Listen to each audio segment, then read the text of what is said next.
I'm just wondering, is this like the end of education as we know it? Let me tell you, as a previous teacher, educators are really, really concerned about this. I mean, yeah, because I even saw an article where I don't know which program, but it passed the bar exam. Wow. Which, I mean, if it can do that, then where is it going to stop? And if we're just getting started, like, this is unbelievable. And I've been trying to listen to some podcasts to like kind of see what it is, because honestly I don't really understand it, and it seems so like everyone's talked about AI for forever, and then to finally see like, oh yeah, you can just plug this in and like you can image. Well, where does that start, or stop? And to be honest, I don't think it does. I think this is like the beginning of the end of civilization. Is that definitely no. Such I don't a think horrible thing to say. I do feel it's almost a Pandora's box. There are a lot of ethical questions. There's a lot of how are we going to proceed? Like, is anything going to be original anymore? Right.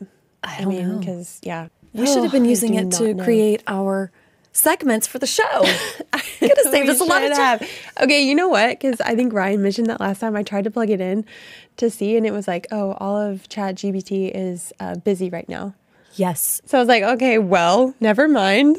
I think, and this, don't hold me to this, but I remember seeing a statistic that ChatGPT was one of the only technological inventions that reached 1 million users, like the fastest to reach 1 million users. Wow, I believe it. And they bogged the system down because everybody wanted to play with it. Yeah, well, we'll see. See what happens with that. On the flip side, something very not original. I don't know. I guess ChatGPT can be original. All right. So Kyle Davies and Suzu. What just comes to mind when you hear those names? Crooks. Yes, exactly. Criminals. The ultimate fraudsters. All right. So Kyle Davies and Suzu are the founders of Three Arrows Capital, also known as 3AC.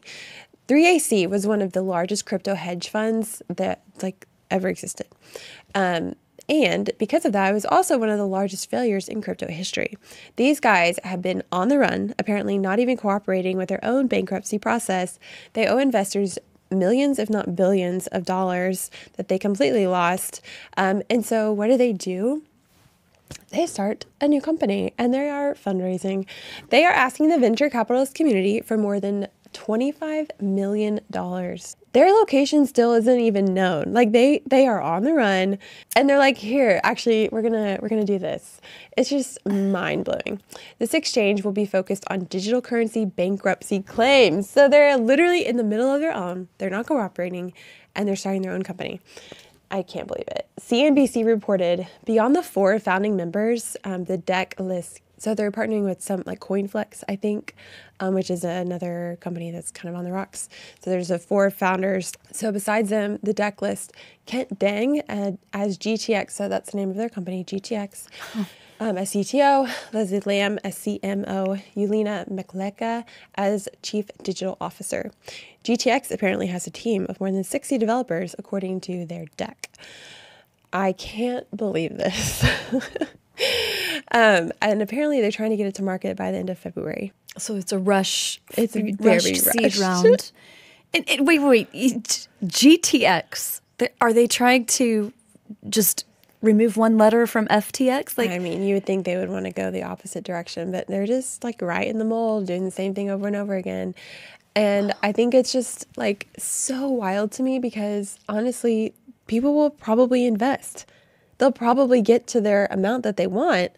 And then it's just going to be time to see what they do with it. I mean, all I got to say is the space really needs some like fresh blood. It needs some new people in the space to bring. I mean, A, B, C, D, E, F, G. Right. G is right after. Right after. Right.